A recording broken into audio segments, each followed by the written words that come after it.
Tere tulemast! Eetris on Kuu uudised. Me vaatame tagasi oktoober 2025 ja saates on meil natukene väiksem seltskond, aga siiski esinduslik. Alustame Andres Saukas, Mõistust ja siis, tarkust. siis Tõnu Kalvet Tervist kõigile! ja loomulikult portaali Raudvara Maik Alamus. Tervitused siit Ameerika maalt Washington DC-st. Loodan, et saan kommenteerida siinpoolseid nägemusi. Ja mina olen saatejuht ja portaali peatoimetaja Mihkel Johannes Paimla. Saatega alustame nüüd kohe, aga esmalt annaks sõna Tõnule, kes räägib, mis on tema vaatest lõppenud kuu kõige olulisemad teemad. Ole lahke. Mina tooks esile Saksamaa kõigepealt, sest meil on tähelepanu koondunud Ukrainale või Lähis-Idale või veel kuhugi mujale, aga Saksamaa on kippunud teenimatult tähelepanu alt välja jääma. Aga miks on oluline? Esiteks, Saksamaa on ju Euroopa majanduslikult võimsaim riik ja kui kukub Saksamaa majandus, siis ta tirib endaga kaasa väga paljude teiste Euroopa riikide majanduse, sest Euroopa riikide majandus ongi suuresti Saksamaaga seotud. Ja miks ma seda mainin? Sest on kindel suundumus, et Saksamaa ettevõtteid üha rohkem läheb pankrotti, iga kuuga üha enam. Osa on sunnitud oma töötajaid koondama, et veel kuidagi pinnal püsida. Ja kui siiani on põhiliselt ohvriks langenud väikeettevõtted ja keskmised ettevõtted, siis üha rohkem kurdavad ka praeguse Saksamaa majandusolukorra üle suurettevõtted. Ma toon sellise näite, see puudutab ka oktoobrikuud, mida vaatleme. Oktoobrikuu jooksul selline tuntud autotootja nagu Volkswagen teatas, et oli saanud kvartali jooksul kahjumit 1 miljard eurot. Kvartal, see on siis veerand aasta, nii et aasta 3. veerand aastaga tema kahjum oli siis olnud 1 miljard eurot. No ütleme, et 1 miljard eurot ta iseenesest, kui see on ühekordne kahjum, siis ta ei murra ju Volkswageni suurust suurfirmat. Aga kui see hakkab kuhjuma, siis selleks, et elus püsida, Volkswagen on sunnitud oma tootmise viima Saksamaalt välja. Ja hea on, kui ta viib selle Euroopasse mujale, näiteks Ungarisse või Tšehhisse või Slovakiasse, nagu osa Saksa autofirmasid ongi juba teinud. Aga kui ta viib selle Hiinasse, aga kui ta viib selle USA-sse, ja ma saan aru, et Donald Trump rõõmustaks selle üle, kui USA-sse läheks kõik paremad Saksa tööstusettevõtted ja kõik. Aga kas meil Euroopa elanikel on põhjust selle üle rõõmustada? Ja Saksamaa majandusseisu halvenemisel on 2 põhjust. Mõlemad on rängad ja mõlemad on välditavad olnud. Esimene on rohepööre, kus vägisi punnitatakse juhuelektrit, juhuenergiat.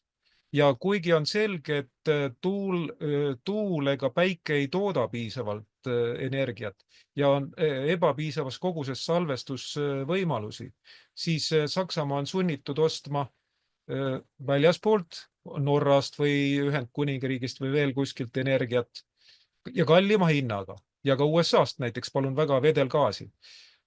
Ja see on üks põhjus, miks rumala energiapoliitikaga on majandusele põnts pandud. Ja teine põhjus on see, et ideoloogilistel põhjustel keelduti ostmast Venemaalt gaasi. No muidugi seda ostetakse edasi, aga vahendajate kaudu ja vahendajad saavad samuti oma tasu ja seetõttu Euroopa lõpptarbija peab selle kinni maksma. Ja olukord on selline, et Saksamaa majandus vangub üha rohkem. Meie ajakirjandus sellest ei räägi. Ja meil tuleb olla sellest teadlik. Ma räägin seda mitte selleks, et tekitada paanikat, vaid näidata inimestele, mis asjad toimuvad taustale, mis on tegelikult olulised. Sest see, kui kuskil käib madin, sõjaline madin, see võib mõjutada, võib mitte mõjutada. Ütleme niimoodi, et sõda otseselt, mis toimub Ukrainas, see ei ole Eestit kahjustanud. Kahjustanud on Eestit aga meie poliitikute ja majandusjuhtide täielikult ideoloogia põhised otsused. Ma toon Saksamaa kohta praegu ühe ainsa näite. Kui Saksamaal on vaja, tähendab, tal on puudu 36 gigavatti energia. Võrdluseks Eestil on tootmisvõimsus või vajadus on 1200 kuni 1400 megavatti. Andres Saukas võib mind parandada, kui ma eksin. See tähendab, kui on puudu Saksamaal 30 gigavatti ja Saksamaa majandusminister ütles, et tehakse gaasijaamad, mis suudavad katta 22 gigavatti ja samas Euroopa Komisjon ütles, et ei, seda ei tohi, sest põhieesmärk on roheenergia, üleminek kliimaneutraalsusele ja mis kõik ja on lubatud ainult 12 gigavatti ulatuses gaasijaamu luua. Ja siin tekib vahe, iga me vaataja võib ise arvutada, mis vahe siin tekib. Ja see vahe tuleb kinni maksta tarbijatel. Ja kui kaua jaksavad tootjad seda teha, et maksavad kinni? Ma arvan enam mitte kaua. See oligi, millele tahtsin tähelepanu juhtida, eks loodetavasti saatejuht annab mulle võimaluse sõna sekka öelda ka teiste teemade puhul, aga see oli see teema, mis mul pakitses tänase saate puhul kõige rohkem hingel, seda enam, et see puudutab ka 2025. aasta oktoobrit, nagu tänase saate teema ongi. Aitäh, Mihkel! Ja aitäh, Tõnu, ja paari sõnaga siis võikski kokku võtta selle esimese temaatika, et Saksamaad puudutav majanduskrahh ja siis energia totaalne kriis, see tabab igat progressiivset Euroopa riiki, sest et ei ole mina taibanud, et tuule- ja päikeseenergiast sõltuvad riigid ja akuparkidest muuseas ka veel, et nende majandus oleks palju kindlam kui teistel riikidel, kes niivõrd sellesse hasarti ei ole läinud. Nii et kurb on küll, aga kui paari aasta pärast omad vitsad peksema hakkavad, siis on juba hilja seda meelde tuletada. Aga lähme siit nüüd siis saatega edasi ja ühisteemade juurde, et esimesena räägiks välismaast veel ja üldplaanis siis räägime Hollandist. Sealsed progressiivid said nüüd oktoobri lõpus olnud valimistel teatava võidu, nii-öelda siis natuke liberaalsem tiib, ehkki Wildersi liikumine ei läinud kõrbema, kaotasid küll kohti, aga sotsialistid teadupärast hävisid täielikult ja Frans Timmermans astus tagasi. Küsimus kui selline nüüd on, et milliseks kujuneb Hollandi tulevikku, on põhjust eeldada, et Holland on nüüd siin viimased kuud alates seal juulist olnud segaduste keskel. Annaks nüüd sõna Andresele. Ja ma ütlen teile, et ei ole poliitik, hakkan kohe toetuma loodusseadustele, ainuväljale. Näete, mul on siin üleval ka uuem pilt, lihtsustatud pilt Jaan Järviku emeriitprofessori tehtud, kus on ürgisa, ürgema, võtame need sisse. Põhiline on see, et saada see ainuväli kätte. Näete, see on looduse ainuväli on lõpus, all. See on vaim, see on mõistus. Ja mõistusega ongi, kui te panete nüüd tähele, Holland on ka samuti, nagu siin eelpool Tõnu rääkis Saksamaa rohehullusest, kõrini juba töötanud, see on see D66 ja sellised tegelinskid ja ta on kogu aeg olnud, punased laternad on seal ju ta ära, mis teda üleval on hoidnud, on Hollandi tulbid, aga ega need ei aita enam. Sellepärast kõigi alus on energia. Nii nagu ütleb ka nalja või selline huumorikoht, Jumal ütles, saagu valgus, siis elektrik tuli, lülitas ja tuli valgus. Aga nüüd, kui ütleb, et saagu valgus, elektrik tuleb ja kõik kaitsmed põlevad sisse, istume kõik pimedas. Nii et meil on praegu vastasuunaline ära. Aga kuna see, kes sinna ette panti, ma ei hakka neid nimesid ütlema, ütlen teile, ta on hüpiknukuks sinna ja kogu see talv näitab ära, et see asi toimub ära ja kevad, arvan, on suure puhastuse kuulega ära, sest see viimased, mis oli, see oli ju ka erakorralised valimised seal Hollandis, nii et hoiame pöidlad pihus ja asi toimib, et ta ei tuleks väga rängalt. Kui see lahti ühendamise tagajärjel kõik see välja lülitub, küll me saame siin tunda, küll saab see Norra tunda, Norra ma ise jõuab olla üleval, aga need Hollandi ja kõik need ülejäänud tuulikud, mis seal mere peal on, need kukuvad kokku ja kui ta ei saa hooldust ja parandust, siis on nad maha kandmisele. Nii nagu autolased ka ikka pööretega asja õhku, siis on olemas. Kõik on korras. Minu poolt kõik. Jah, aitäh sulle, Andres, et kindlasti saab olema huvitav see järgmise aasta kevadperiood, aga siit jätkaks nüüd Tõnuga. Minu hinnangul see on nagu liberastliku eliidi üks viimaseid tõmblusi. Võib-olla eelviimane tõmblus oli siis Rumeenia presidendivalimiste mõjutamine.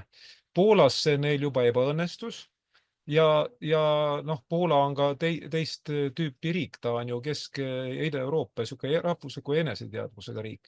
Aga Holland on üks, võib öelda ka tavaelaniku tasemel üks liberastlikuma mõttelaadiga riike üldse.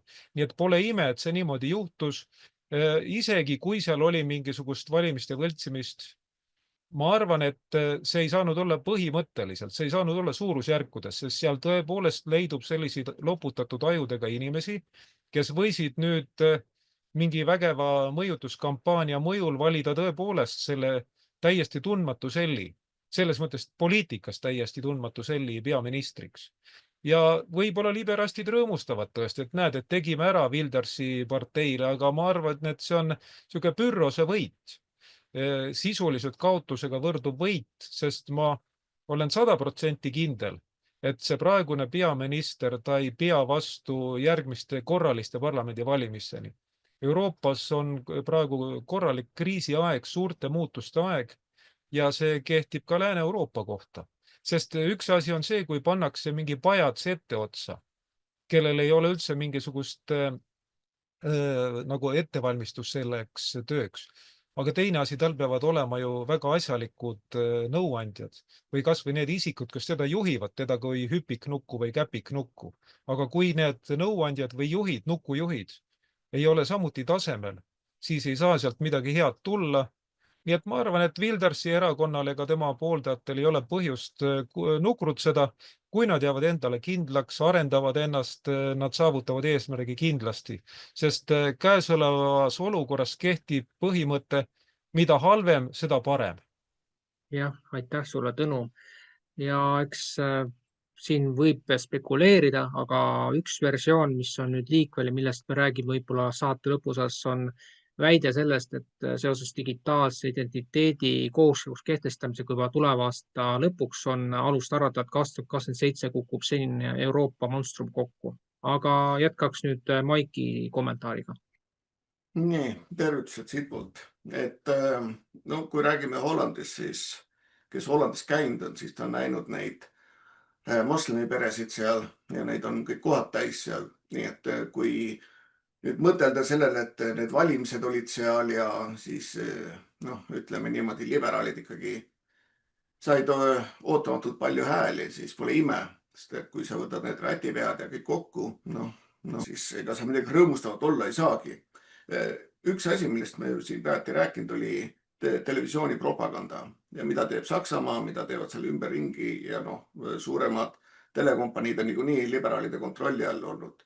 Kui vaatame näiteks Poola valimisi, siis just need Saksa RTL-id ja muud tegelikult rikkusid seadust, tehes reklaami siis just Poola liberaalide siis esindajale ja tänu sellele ka muidugi Lääne Poolast tulid siis paljud hääled liberaalidele, et eks see samamoodi on seal Hollandis ja usun, et seal on täpselt sama probleem, et seal ei olegi konservatiivset televisiooni õieti ja käib hommikust õhtuni niisugune liberaalide propaganda. Kujutate ette sellist nagu ETV-s või BBC-s, et kogu aeg hommikust õhtuni ja osad usuvadki, osad on lihtsalt mõtlemisvõimetud, analüüsimisvõimetud, nemad usuvad seda, mis sealt televisioonist räägitakse.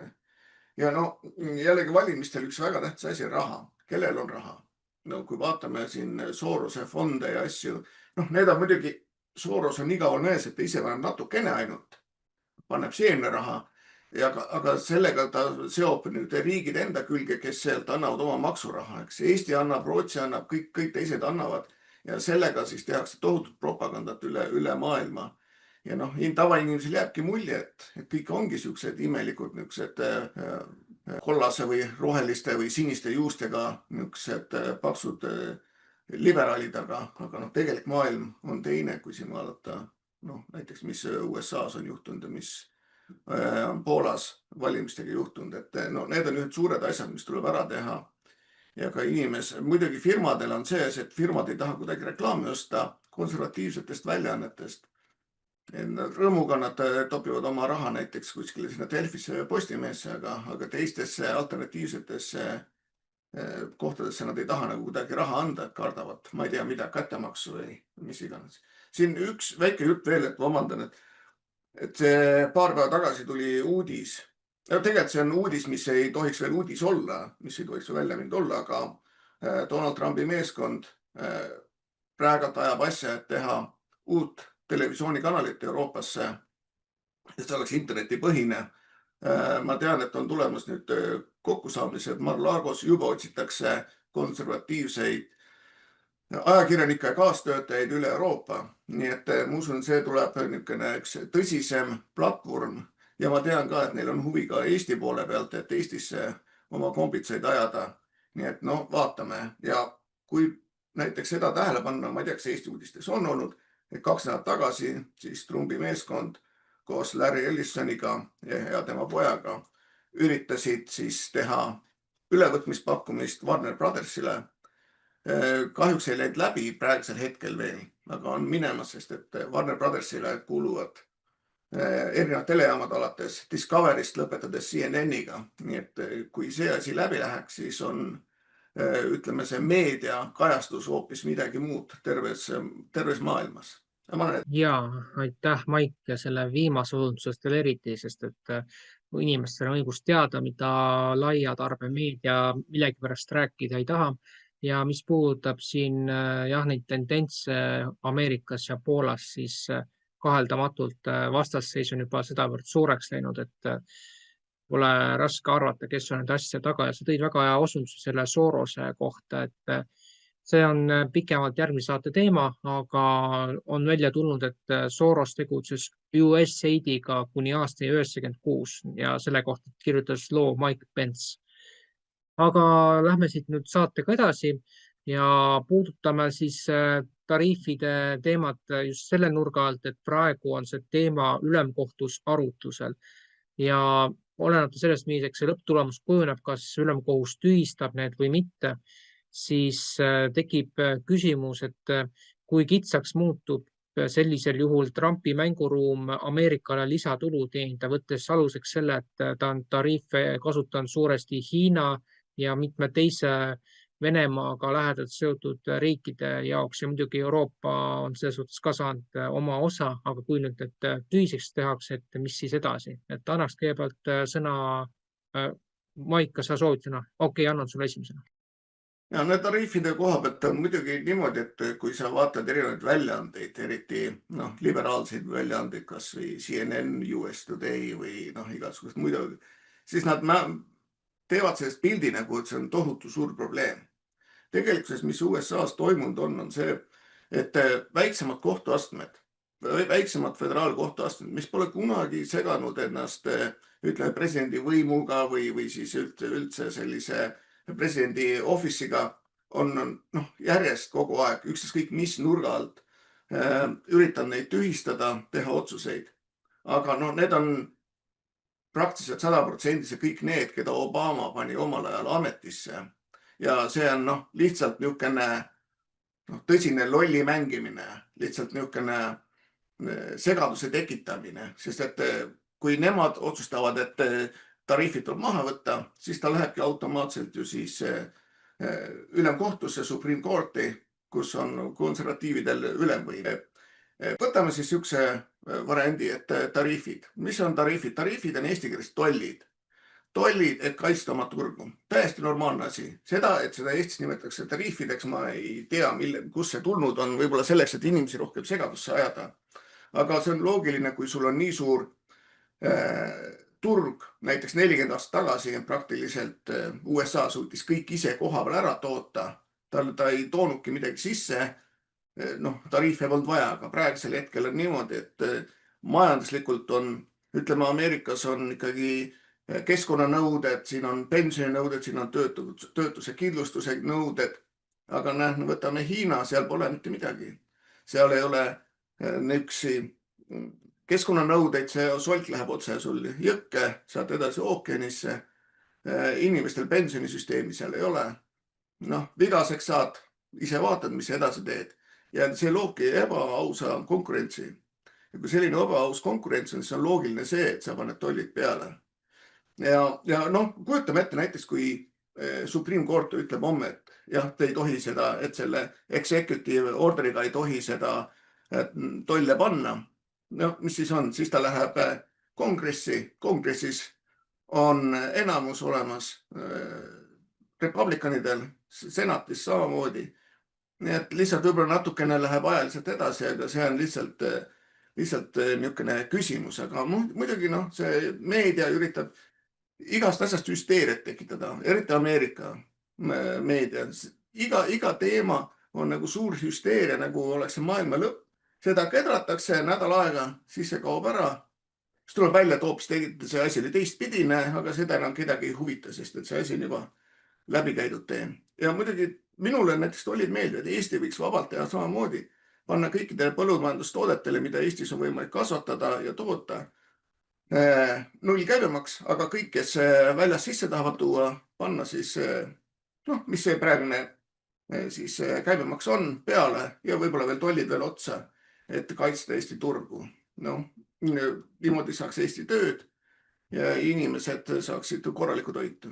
Ja ma olen edasi. Ja aitäh, Maik. Ja siin järgmise teema pikemalt puudutab ka seda tööseisaku teemat, aga nii palju võib öelda, et senatis on asi läinud veelgi tasavägisemaks, kuna siin oli üks hääletus, kus isegi osad vabariigist hääletasid käsikäes demokraatidega, nii et see olukord on üsna pentsik, et arvesse võttes seda kõike, siis seda 60 häält vabariiklastel oleks nagu tegelikult hädasti vaja, aga sellest siis juba järgmises teemas.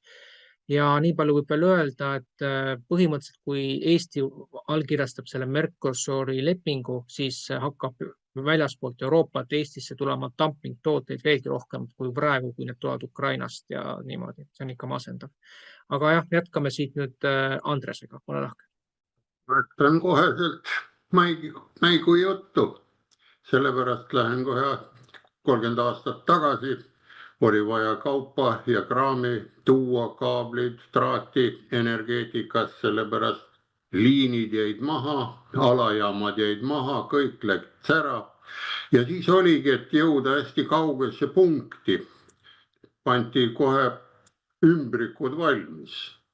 Et seal Kaiposti juures või selle RAI riiklik autoinspektor, kui ta tõkkepuu lahti teeb, automaatidega tulevad ligi, siis annad sellele, seal on paar tähte peal, ta selle ümbriku sellele ära. Ja siis paljud siin koha peal rääkivad, mida see on, et see on Venemaa selline, altkäemaksu värk. Ma ütlen, kuidas saab olla ka altkäemaksu värk, kui see samane mees, kes selle ümbriku vastu võttis, tõmmas raadiojaama välja, võttis side kuhugile sinna 1000 kilomeetri kaugusele ja ütles, need Eesti numbrimärgiga veoauto tuleb. Ta tuleb teie oblastisse, meie oma sõitis ta läbi, maksis kinni ja nüüd on, ühesõnaga meie valvame, et meie oblastisse tuleb ja ta peaks jõudma teie juurde, vahepeal magavad ka parklas, ma annan neile nõu, et nad tee peale ei jää magama, et tehakse koorem tühjaks, et andis teada, et jõuab umbes 6, 7, 8 tunniga sinna. Nii. Ja selle kohta ma siis olen kõigile ütelnud, see on ju tollimaks.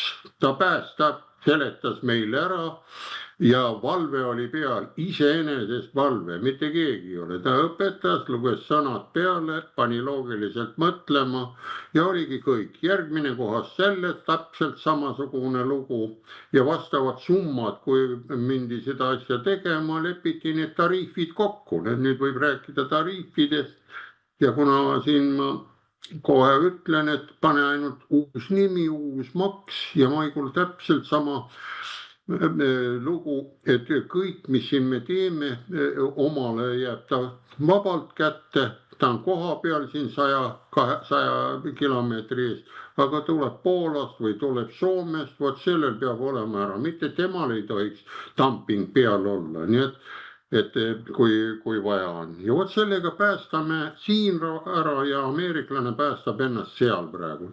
ja Euroopa küll ta selle mõistuse ka sealt istmiku alt ära võtab, sellepärast inimesel on ju poolkerad on õigematel ja nendel on siin ülevalpool. Aga praegult nendel liberalistidel, nendel on aju poolkera, eriti kui neid veel paljalt näed, siis nad kaotavad mõistuse ja mõtlemisvõime ja seal ei olegi midagi. Nii, minu poolt kõik. Jah, aitäh, Andres, et siin lihtsalt lisaks sellise asja, et kui Ursula von der Leyen jätkab oma sellist poliitikat veel vähemalt üle 4 aasta või natuke vähem, siis noh, seda mõistust tuleb ikka väga kaugelt otsida veel kahjuks. Aga Tõnu, sinu kommentaar. Iga riik otsustab ise, kas ta kehtestab tolle või mitte ja kui kehtestab, siis kui suured need kehtestab ja kellele kui suured. Nii et kui vaadata riigikeskselt seisukohalt, siis Ameerika Ühendriikidel oli täiesti õigus, täielik õigus kehtestada tollid täpselt nendele ja täpselt nii suured, kui ise tahtis. Mis puudutab ülemkohtu suhtumist, siis siin on 2 võimalust. Kui ülemkohus mõtleb riigimehelikult, siis ta kiidab need tollid heaks, ta ei hakka neid tühistama. Tähendab, ta jätab nad tühistamata riigimehelikkusest. Aga kui ütleme, seal juhtuvad olema lurjused, kes tahavad vägisi saboteerida Donald Trumpi valitsuse tegevust, siis neid saab nagu veenda teistmoodi. Nimelt on teada, et praegu võetakse ette kõik need sulid, kes on demokraatliku administratsiooni all nagu ennast karistamatuna tundnud. Ja siis saab ju valida, kas sa võtad kõigepealt ette kõige suurema suli või sa võtad ette näiteks mõne pisema suli teistele hoiatuseks. Ja võib juhtuda näiteks, et keegi demokraatlik poliitik või ametnik, ta ei ole kõige suurem suli, aga on teada, et ühel hetkel tema juurde jõutakse kindlasti. Ja siis võibki talle öelda niimoodi, et vaata, me jõuame sinu juurde niikuinii, aga sinust oleneb, kas me jõuame alles päris lõpus, kui need suuremad sulid on ette võetud ja vahele võetud või päris alguses, eks ole, siis kui meil on veel nagu viha on sees. Ja kui sa meiega koostööd teed, kui sa oled abis, siis võib-olla saad üldse ainult tingimisi karistada, võib-olla tänuks koostöö tegemise eest sa ei saa üldse karistada. Ja siis on juba valik teha väga lihtne, sest kuigi meie vaatajatel ja ka meie saate tegijatel on kujunenud selline mulje, et demokraadid kõik on läbinisti sellised pahad, kurjuse kehasused, siis ka seal nende hulgas on eri nagu raskusastmega tegelasi ja ütleme, kes on sellised pisisulid meie mõistes, neid ei pea ju väga pitsitama, nad tulevad ise üle, kuna nende loomuses on olla õigel ajal õigel poolel. Need on sellised tuulenuusutaja tüübid, nad ei pruugi olla sellised loomu poolest pahatahtlikud. Kui nad saavad õige vihje, et nad jäävad karistamata ja neil võib sellest isegi kasu olla, siis nad tulevad lihtsalt üle. Jah, tuletan veel kord meelde meie saate vaatajatele, et ka sellised Trumpi vastased nagu Bill Gates ja Jeff Bezos tulid ju üle, samuti Mark Zuckerberg. Kui nad nägid, et Trump võitis 2024. aasta novembris USA presidendi valimised, siis nad said aru, kes on tugevam, kust poolt puhub tuul ja tulid üle. Ja siin ei maksa loota sellele, et Trump äkki väsib või ta tervis ütleb üles, sest need vennad, kes tema selja taga on oma järge ootamas, need on hulga särtsakamad, hulga karmimad vennad, nooremad sellised, nendel on veel palju tõestada, palju saavutada ja kes on Trumpi vastane, see hoidku pöialt, palvetagu sellest, et Trump püsiks võimalikult kaua terve. Ta võib ajada mõnikord vastuolulist või lausa segast juttu, aga tema teod on päris tervemõistuslikud ja temaga on võimalik läbirääkimisi pidada. Aga kuidas sa pead läbirääkimise mõne noore, ütleme heas mõttes noore kukega, vabariikliku kukega, kes tahab ennast tõestada. Nii et ütleme niimoodi, et need tuulenuusutad demokraatidel eeris. Nad ilmselt on tajunud, et vabariiklased jäävad praeguse seisuga jäävad päris pikaks ajaks võimule ja selle ajaga nad jõuavad ette võtta kõik need demokraatliku partei sulid. Ja see kehtib ka kohtunike kohta, kes omal ajal valiti oma ametisse, kui olid demokraatliku partei esindajate riigi presidendiks. Selline sai siis minu vastus. Aitäh sulle, Tõnu. Ja siia teema lõppu siis, mis puudutab neid sulisid, siis on sellised kahepalgelised tegelased, kelle suhtes tasuks olla ettevaatlik. Seltsimees McConnell vabariiklastest ja samuti ka Lindsey Graham, tuline Ukraina pooldaja. Aga siit kohalt nüüd läheks üle USA tööseisaku juurde, mis nüüd meie saate avaldamise ajaks mõni päev tagasi sai otsa ja see kestis nüüd, kui nüüd ütlen õigesti, siis üle 40 päeva kindlasti. Ja seekordne tööseisak oli selles suhtes pretsedenditud. Esiteks, see kestis kauem kui isegi 2019. aasta tööseisak. Mäletatavasti sellel ajal said kongressis vabariiklaste asemel demokraadid enamuse, nii et see andis juba omapoolse mõju. Teisalt on alust arvata, et seekordne majanduslik seisak USA-s, mis tipnes ju teatavasti sellega, et lennujuhid järjest vähem ilmusid kohale, kuna nad töötasid ju sisuliselt lennujaamades tasuta, siis see võib tuua pikemas plaanis majandusliku häireseisundi, millele isegi vihjas eelmine nädal Donald Trump isiklikult. Ja teades, et võlatase on ju rekordiliselt kõrge ja selle pidurdumist ju tegelikult pole ette nähtud, siis on alust arvata, et selle tööseisakuga kiirendati neid protsesse, kus vaesem rahvas kuni keskklassini välja satub järjest suuremasse majandusvõlgade spiraali. Ja siit kohalt küsikski, et kui suureks kaos USA-s kujunemas on ja kuna see on USA-ga seonduv, siis ma taaskord pean alustama Maikist, ole lahke. Ja, no jällegi peame rääkima meediast ja meedia mõjust ja kõigest sellest asjast, et mina siin Ameerikas elades ma olen neid tööseisakud praktiliselt iga aasta näinud ja mul omad tuttavadki, keegi ei võta seda nagu üldse mitte tõsiselt, elu läheb edasi, töö läheb edasi. See, mis meedia nagu üritab näidata, et oi, lennujaamad, siin mul tuttavad helistavad, kuule, et enam lennud ei lendagi teil Ameerikas või.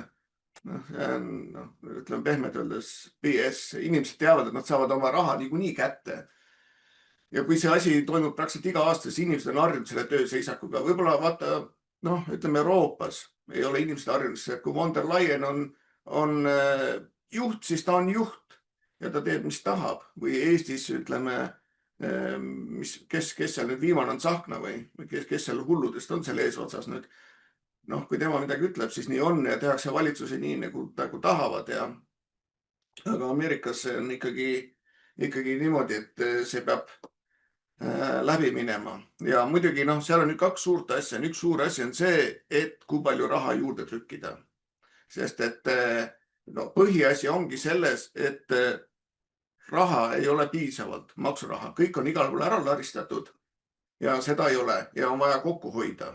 Niimoodi, mis on siin suured need demokraatide probleemid, miks nad ei tahtnud selle eest poolt hääletada?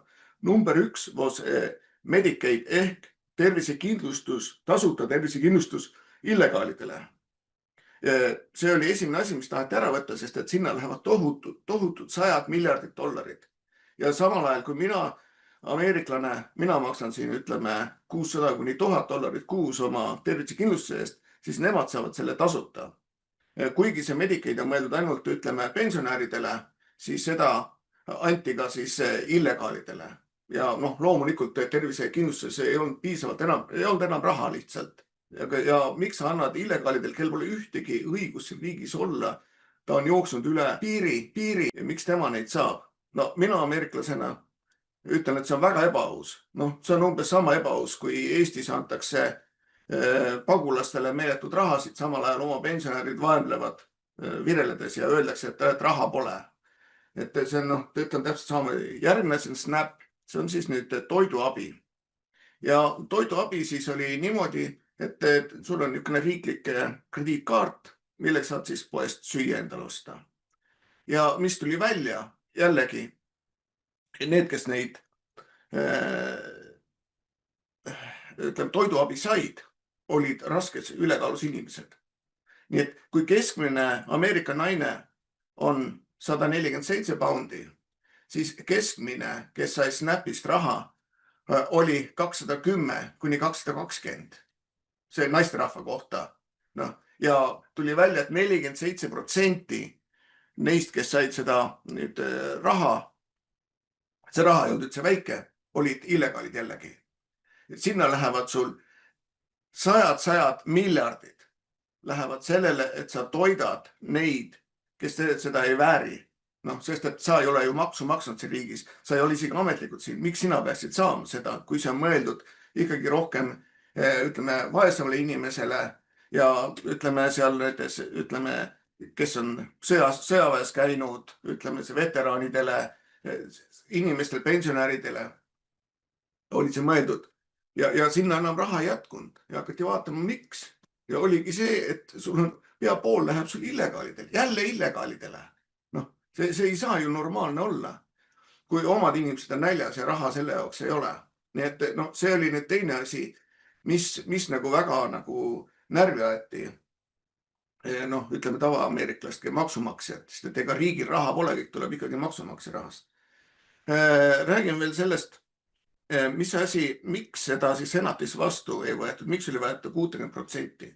See ei olnud selleks, et vaja selle seaduse jaoks, vaid oli see, et see oli nagu saboteerimine. Ehk võeti kõnesid, ehk tehti kõike muud peale selle seaduse vastu. See seaduse vastuvõtmiseks on vaja ainult, ütleme, pool häältest. Mitte 60%, vaid 50% häältest. 60% oli vaja ära lõpetada selle, et käisid need tundide pikkused lihtsalt jutustamised, lihtsalt lolli mängimine. Selle nimi on filibuster, et selle ära lõpetamised. Miks Trump seda filibusterit ise ära ei lõpetanud? Oli see, et tema kardab, et kui demokraadid tulevad võimule, siis nad kasutavad täpselt seda ütleme, republikanide vastu.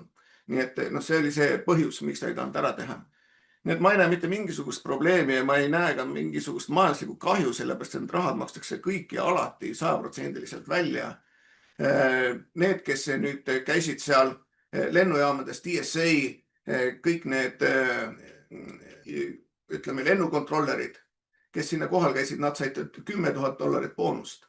Nii et ma arvan, et see ei ole mitte halb raha kuuajalise teenuse eest ja see on üldiselt teada, minu enda tuttavadki, kes on valitsusele töötanud ja kes on istunud kodus eelmiste siis või nende valitsuse seisakuste ajal. No, mitte keegi kunagi polnud nagu mures selle pärast, et nüüd raha ei saa või nüüd jääb midagi puudu.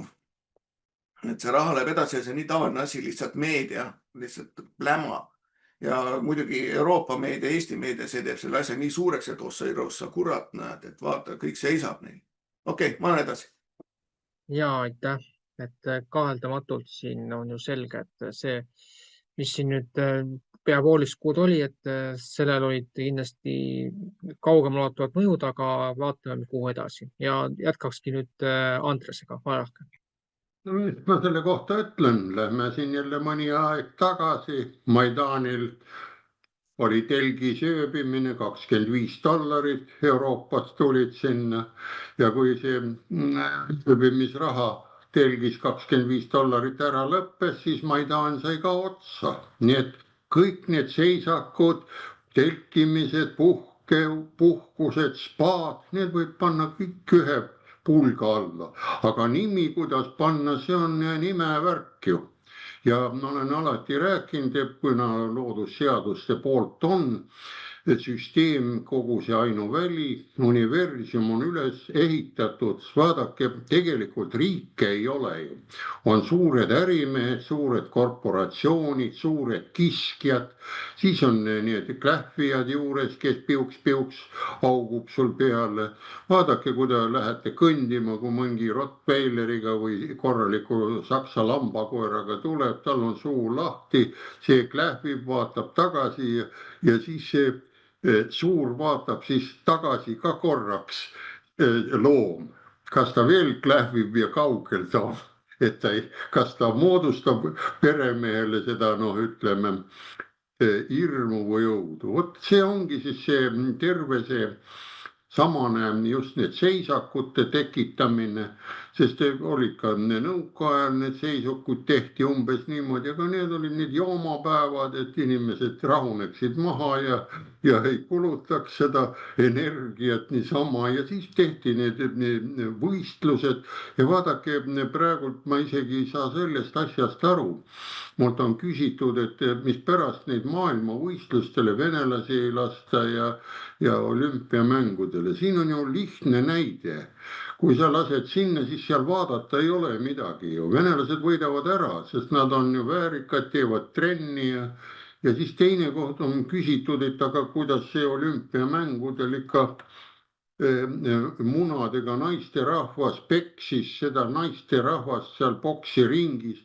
Mina ütlen, et ega kui on see LGBT värk niimoodi seatud, siis on lihtsam ka niimoodi, et ilma munadeta peksaks ka munadega poksiringis, nii et asi ei olegi midagi ju kurja ju, kui on süsteem niimoodi tehtud. Ja vot see peksmine peabki ära jätma ja jätkub see ainult sel juhul, kui inimesed hakkavad loogiliselt mõtlema. Et igasugune näitamine nagu lähete, mingi vaadake neid kelme ja sõrmkübara mängi. Ta näitab ühte kätt, ja teisega võtab sult taskust asjad ära. Neid koolitati keskajal, neid taskuvargaid, lapsi, tänavalapsi ja nii edasi, nii edasi. See on ainult Pakasuhho, ütleme vene keeles oli ja Potjomkini küla oli siis ka seal tsaari ajal, et tehti ära ja näite võin tuua Almatas, sai ka 90-ndatel käia Pia väljakul, seal olid kõik ilusad suured majad nagu, läksime sinna Purskaja puhus, üks maja oli ainult õige, ülejäänud olid need joonistatud plakatid, nii et ja saadeti postmarket mingi sinna ära, siis vaatasid taha, seal ei ole ei korterid ega midagi, hargi peal seisab. No vot see ongi see Pakasuhho, nii et inimesed ärge mitte midagi mõelge, proovige looduse poolt mõelda, looduslikult loogikaga. Võtke matemaatikat ka juurde, kas on tõesti paha näiteks, või kõige lihtsam näide on, kas see on paha, kui mul kõht valutab ja ma tahan kempsu minna ja siis ma ei lähe sinna. Noh, on see paha või ja, see on mõlemat pidi võite võtta. Et minu poolt kõik. Jah, aitäh sulle, Andres. Siin väga hea osundus oli just sellel, kus mitte õige sooga naine peksis õige sooga naist, et see on kataklüsmiline sarnanev maailm, et kuhu me oleme tänaseks välja jõudnud ja loodetavasti see transsoolisus ei muutu meil siin igapäevaseks normaalseks, aga jätkame siit Tõnuga. Mul tekkis selline küsimus, et kas USA valitsusasutuste seisak mõjutas kuidagi ka USA välispoliitikat, sest siit vaadates tundub, et see on nagu USA siseasi, meile see ei tohiks väga korda minna. Aga üks asi, mis pani mind mõtlema, kui ma jälgisin sellealaseid uudiseid, oli see, et sealt tuli välja, nagu oleks tegu olnud inimestega, kes saavad toiduabi meie mõistes toidupangast. Ja see tähendab, et kui demokraadid kujutavad ennast tavaliselt vaeste inimeste eestseis kaitsjana, aga samas nad meelega pidurdasid ja selle tõttu jäi nendel inimestel toidupangast raha või see toit saamata, siis see on ju otsene kahepalgelisus. See on väga küüniline suhtumine sel juhul ja meil nimetatakse selliseid tegelasi härrassotsideks, kes paberil nagu võitlevad vaeste inimeste eest, aga tegelikult on hoopis miljonärid ja semmivad kapitalistidega. Maik võib muidugi täpsustada, kas mu mulje on õige? No, Snap ja toidupank on kaks erinevat asja. Toidupank on see, kuhu siis vastavad kas kauplused või ütleme, korporeedid annavad siis vastavad niisuguseid põhitoiduaineid, ütleme see lõunad, jahu, nipet-näpet, suhkrut, saia. Snap on teine asi. Snap on selline asi, et sul ongi riigi poolt krediitkaart, millega sa võid minna poest osta, süüa, niinimetud süüa.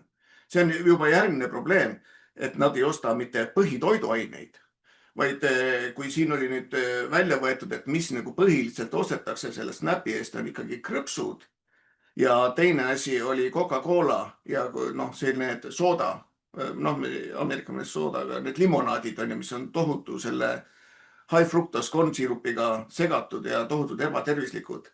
Nii et need on kaks erinevat asja ja nii et sellest võib aru saada, et see Snap on igatepidi, noh, nii tagurpidi asi, mida noh, ütleme normaalne ühiskond ei kasutaks, on ju. Ja et loogiline oleks see, kui tal on see toiduabi krediitkaart, siis ta ostaks ikkagi liha, piima, saia, mitte neid neetud noh, mitte kiirtoit, aga ta on niisugune rämpstoitu. Nii et see on ka asi minu meelest ja ka ma olen kuulnud, et Donald Trump ütleb selle kohta, et see asi on nii mäda, et see tuleb üldse hakata otsast pihta. Tuleb teha seda, et uued taotlused, sa taotled, sa oled Ameerika kodanik, sul pole piisavalt sissetulekut, sul on suur pere, kõht on tühi, siis sa saad. Mitte nii nagu praegult on, et noh, jumal teab, kes seda saavad seal ja noh, ongi niimoodi, et pooled on need illegaalid. Nii et ma olen edasi. Jah, aitäh selle diskussiooni eest. Mida ma ise ütleksin lõpetuseks, et siin oli ju kuluaarides selline jutt, et oli plaanis Ukrainale relvaabi saata, aga kuna see tööseisak oli, siis lükkusid need relvahanked edasi. Nii et noh, eks see on omaette märk muidugi ka, et Ukrainale on praegu üldse keerulised ajad, aga eks sellest räägib järgmises saates pikemalt. Jätkame nüüd siin Eesti teemadega ja nagu me teame, siis nüüd olid kohalikud valimised ja nagu me vähemalt enamus saates olijatest ja ilmselt ka osa kuulajatest leiavad, et need ei olnud ikkagi ausad. Põhjus näiteks Tallinna osas on see, et parempoolsed said tänu e-häältele volikokku esindatuse ja ütleme siin sotsidel anti nii-öelda rohkem hääli, kui tegelikult nad oleks pidanud saama ja nüüd juba hakkasime rääkima, siis praeguse seisuga, kui me seda saadet teeme, ei ole veel lõplikult valimistulemused välja kuulutatud. Aga küsimus on nüüd sellele, et kui me teame, et e-valimistega jäävad valdavalt võimule valetajad ja petturid, siis milline on perspektiiv, et aastal 2027 üldse valimised midagi muudavad reaalselt? Mainiks selle veel ära, et tänu e-pettusele tõrjuti e-valimiste üks kriitikuid EKRE Tallinna volikogus sootuks välja, aga huvitav on kusjuures seegi, et Tartus nad said 3 kohta, no Narvas ei saanud ise selles suhtes midagi, aga praegu, kuna need vaidlused veel kohtutes ja valimiskomisjonis kestavad, siis ei ole veel kõikides kohtades koalitsioonilepinguidki ja võimalik, et kui detsembris või novembri lõpus volikogud kogunevad, siis võib veel mõningasi üllatusi oodata. Aga kuidas selle kõigele vaadata edasi, et annaks sõna kõigepealt Andresele? Lähme siis väiksele ajalooreisule jälle. On meil põhiseadus või ei ole? Nõukogude ajal oli ka konstitutsioon ja olin kroonus ja valimiste päeval, see oli pühapäevane päev, oli suur häire trivooga kaeti üles kell 6 hommikul, kuigi oleks pühapäeval võinud 8-ni magada. Tormasime relvaruumi, relvi võtta ei anta, minge kõik rivisse ja valima. Siis ma Sampoliidiga rääkin, mida siin teen. Me teeme valimist, ma ütlen, mida? Meie ei tohi konstitutsiooni muuta, me peame samal päeval valima paberi peal. Nii, ja viidigi meid sinna rivisammul kambaga kõik sinna klubisse, kus valisime ära, ma ei tea, 2 nägu oli sinna peale, tõmbad risti ja kõik oli valitud. Siis ma veel hakkasin küsima, et meil on ju aega õhta kella 10-ni, ei ole kõik, meil on juba 100% valitud, et meie ei tohi põhiseadust ehk konstitutsioon oli nõukogude ajal niivõrd püha, et aeti ka üle. Ja kui see aluseks võtta, siis meil praegult me ju kõik, ma tunnistan üles nüüd, kui ma käisin ka valimas, rikkusin ju põhiseadust. Ma käisin eelmisel päeval, mitte põhipäeval ja valisin paberi peal. Tähendab, ma rikkusin seadust. Ja kui me ei taha seda seadust rikkuda või midagi, teeks olukorra nii, võtke nüüd paber ja pliiats, kirjutage mu ettepanek üles. Meil on põhiseaduses kirjas, et valimised toimuvad ainult ühel päeval, ühel pühapäeval ja ühel päeval. Nii, ülejäänud eespool on ta E, O, I või ka isegi eelvalimised, need ei lähe arvesse, kui inimene läheb ja teeb, sest nemad rikuvad seadust. Ja kuna enne seda valimispäeva Uudistekeskus tegi ka sellise huvitava teema, et saatsime 8,5 tuhandele kandidaadile 3 küsimust. 2 viimast oli, üks oli, et kas need valimisloosungid on vale või on need ilusad kõned ja teine oli, kas need ei saa siis karistatud, need, kes valetavad või on. Ja siis vastused tulid need, keda valisime enne seda, vastused olid lihtsalt, 2 paar tükki oli õige, et peaks olema ikka vale, aga ülejäänud ütles, et ei ole, see ei ole mingis, need on valimisloosungid ja neid võime loopida suust välja nii palju, kui tahate. Ja teedi, et ei ongi. Tähendab, meil ei ole mõtet nõuda valitatavalt, kui me ise valijatena rikume põhiseadust. Nii. Ja kui me ei hakka iseenesest seda ennast muutma, et läheme ainult ühel päeval ja vastavalt sellel päeval teeme valimise paberi peal ära, siis ongi läbi. Seadusi on muudetud, kui me oma põhiseadust ei taha ära, siis viskame ta minema, unustame see sõna üldse ära, et meil on mingi põhiseadus või parem ütlen ta kästakse seda valin ja ei olegi vaja mingit reklaami kulutada raha. Ja mille pärast nüüd vaadake, kui me ei muutu 2,5 aasta pärast toimuvad uuesti, ta läheb sama rütmiga edasi.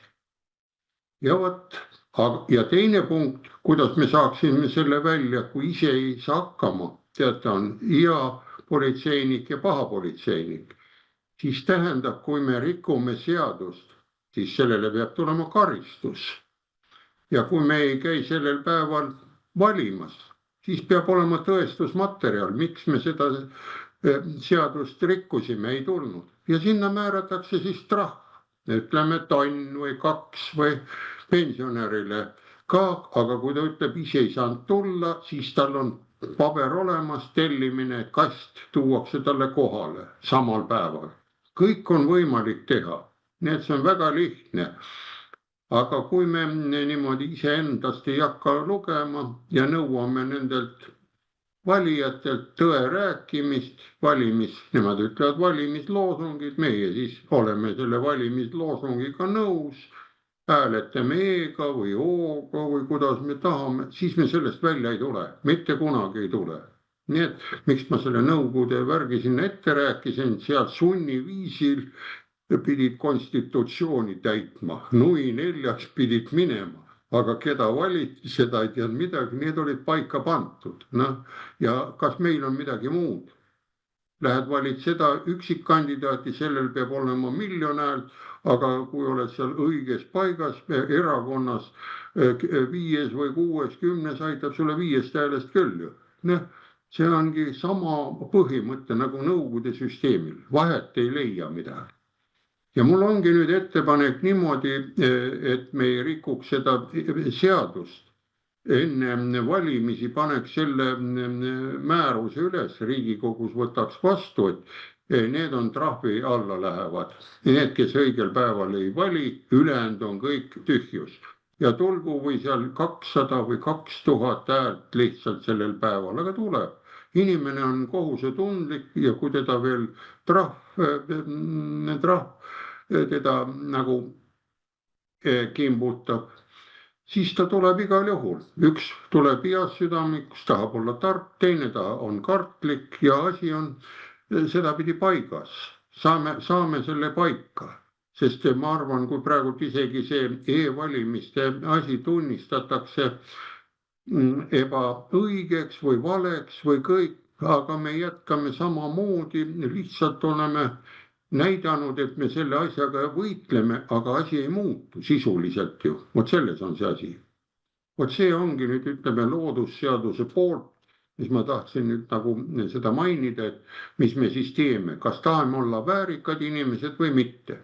Ja toon lihtsa näite, vaadake, mul ütleb, oi, seal tulevad sellel päeval pikad järjekorrad ja ei mahu ja ei jõua ära teha. Kella 6 hommikul Nõukogude kroonushäire läks peale, kella 10 sai valida, mahuti ära.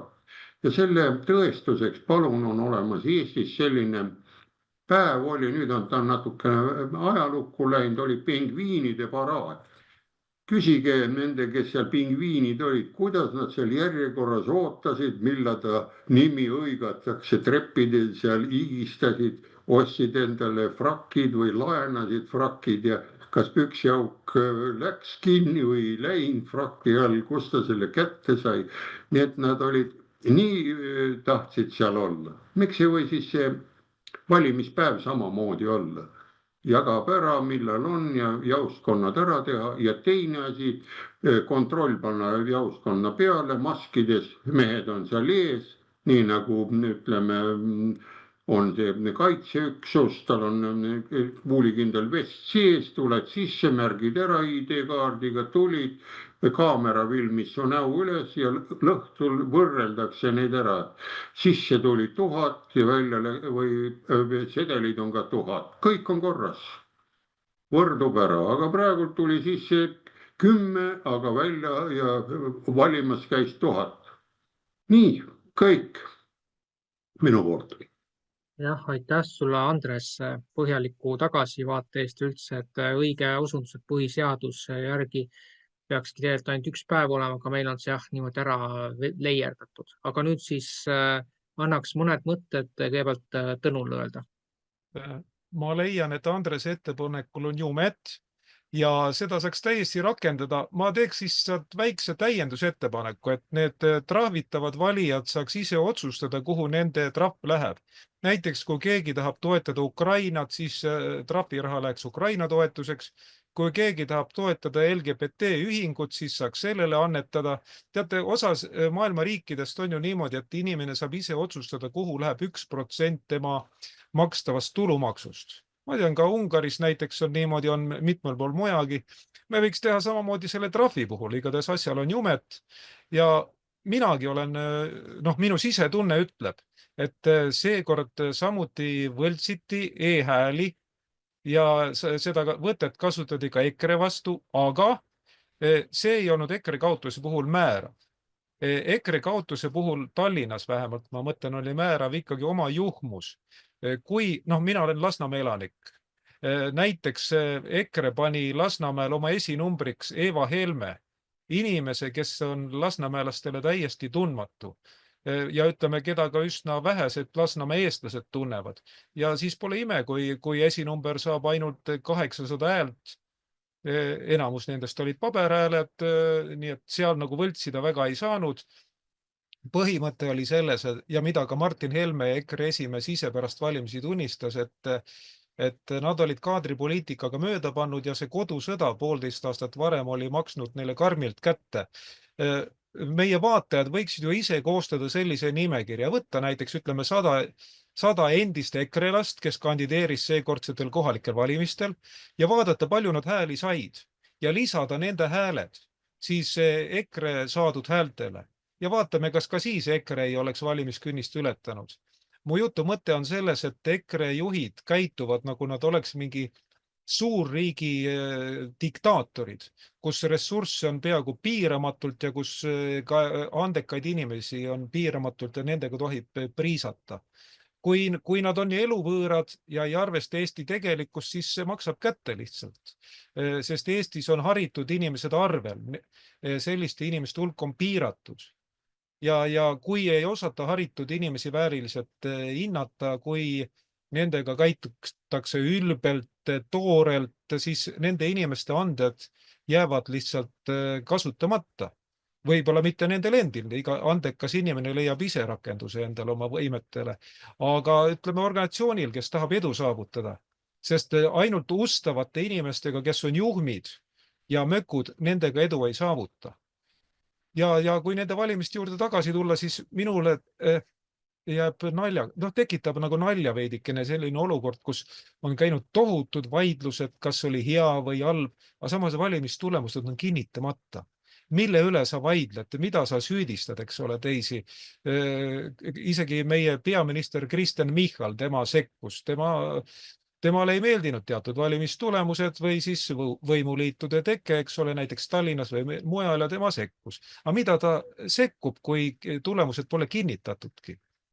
Ja igaühel on täielik õigus pidada eelläbirääkimisi sellega, kellega ta tahab ja kellelgi ei ole õigust siin midagi kobiseda. Ütleme otse, ei ole õigust kobiseda, see jääb nagu teiste pädevusest üldse välja. Selline see minu vastus.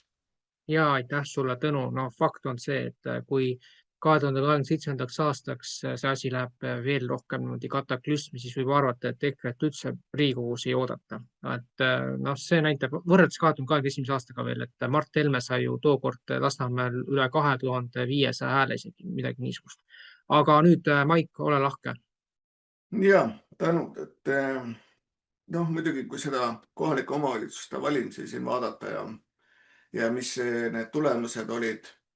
No üks asi, mis mind on häirinud siin on see, kui näiteks plaan B ja ütleme ERK ei teinud eriti head tulemust, siis EKRE trollid, need on konkreetsed inimesed, need lausa mõnitasid Facebookis teisi konservatiive. Ma ei tea, missuguses riigis oleks kuskil midagi sarnast, kus ühed konservatiivid, kes ka kaotasid, mõnitavad veel teisi, et nad said vähe hääli. See on väga-väga mage ja see näitab kogu sellest, mis EKRE-s on valesti.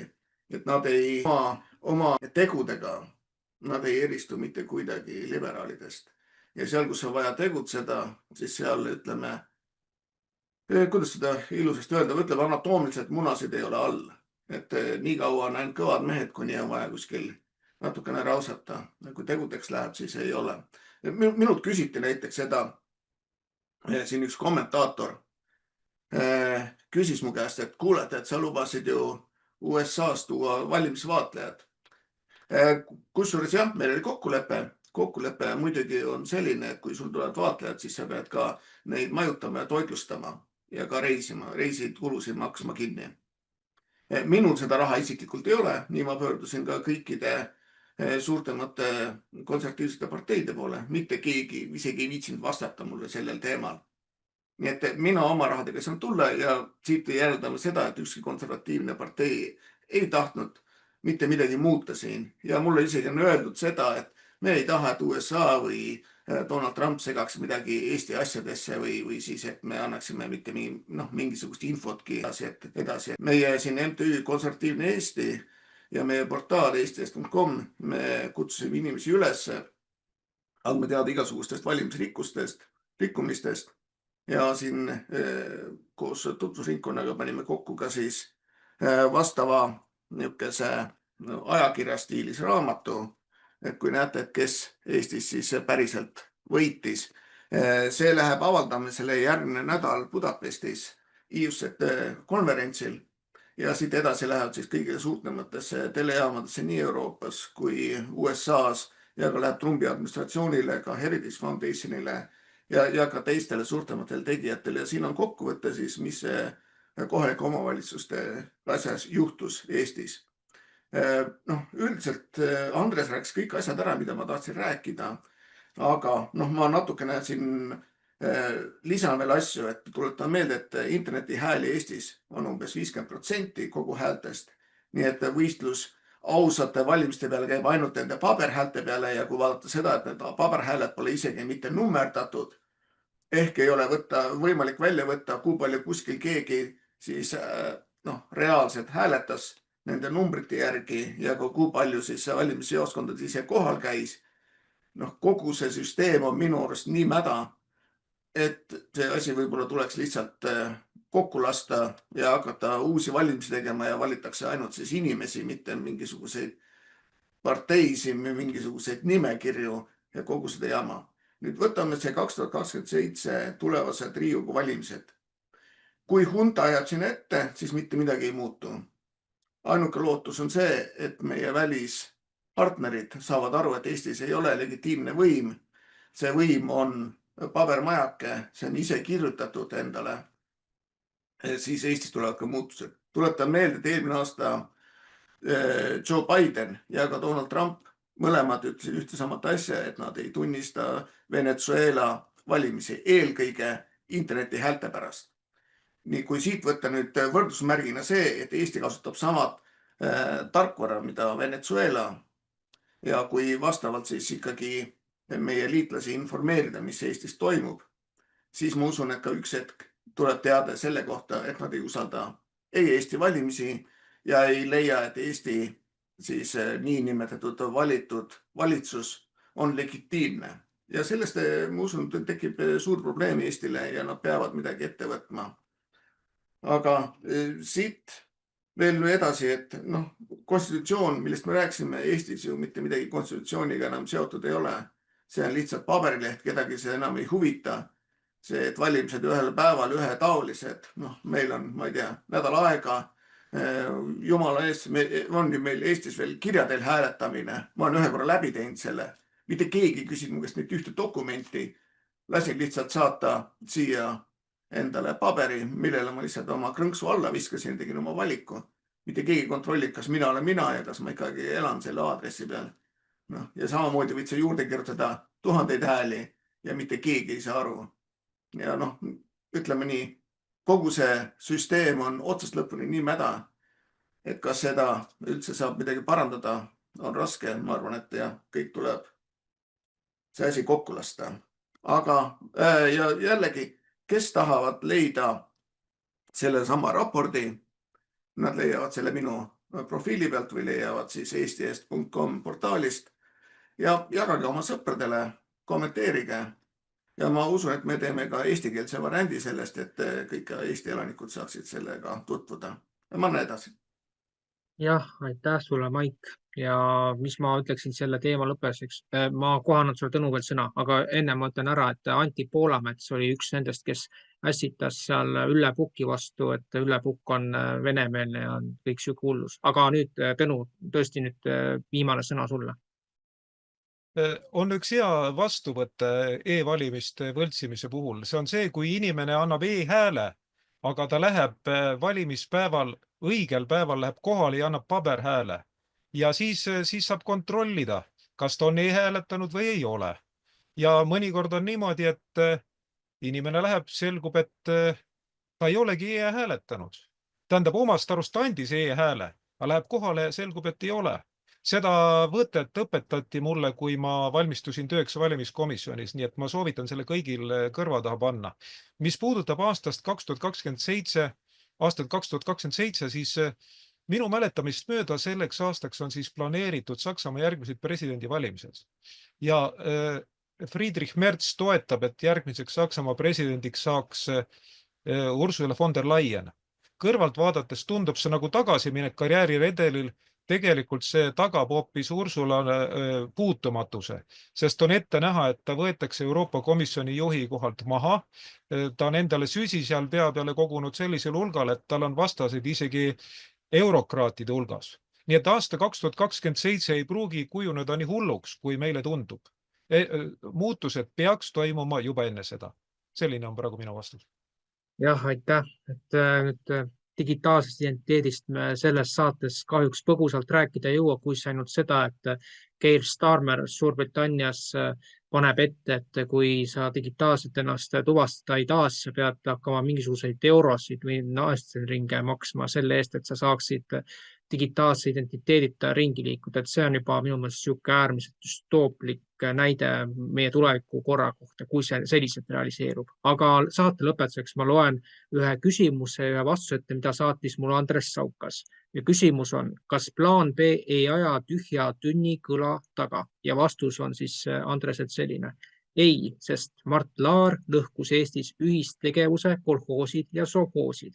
Siis tekitas sundüürnikud, et tagastas päris omaniku lellepoegadele eluasemed. Saksamaal tagastati peale sõda ainult päris omanikele eluasemed. Kui päris omanik oli surnud, siis poegadele enam ei tagastatud. Vaadake Eesti linnades ringi ja näete, kui palju on tagastatud elamuid ja need seisavad tühja. ütlete, et las seisavad, siis mõelge veidi, kui siia tulevad uued üürnikud, sõjapõgenikud või teised migrandid, siis need elamised täidetakse nendega ja jällegi ajalugu kordub 30 aasta pärast, on jällegi keegi sundüürnik või ei ole. Etteruttavalt järgmisse saatesse veel nii palju kindlasti, et mis puudutab nüüd sundüürnike temaatikat, siis viimasel meeleavaldusel nüüd siin novembris oli 11. kuupäeval osales umbes 100 inimest. Nii et see on nagu algus selles plaanis, aga eks näha ole, mis sellest edasi saab. Aga nüüd siis nii, aga nüüd tõesti, Tõnu, paar viimast lauset sulle, siis me peame saate tänaseks purki panema. Oktoobrikuus olid mäletatavasti Tšehhis ju parlamendivalimised ja võitsid rahvuskonservatiivid eesotsas endise peaministri Andrei Babišiga. Ja geopoliitilises mõttes tähendab see seda, et tekkis telg, geopoliitiline telg, terve mõistuse telg, Tšehhi, Slovakkia, Ungari, Serbia. Ja nüüd on puudu ainult veel üks lüli, see, mis ulatuks mereni. Kas selleks lüliks kujuneb Horvaatia või kujuneb Sloveenia või Poola, seda näitab tulevik. Aga ühesõnaga, telg tekkis ja pikeneb üha. Selline sai minu vastus.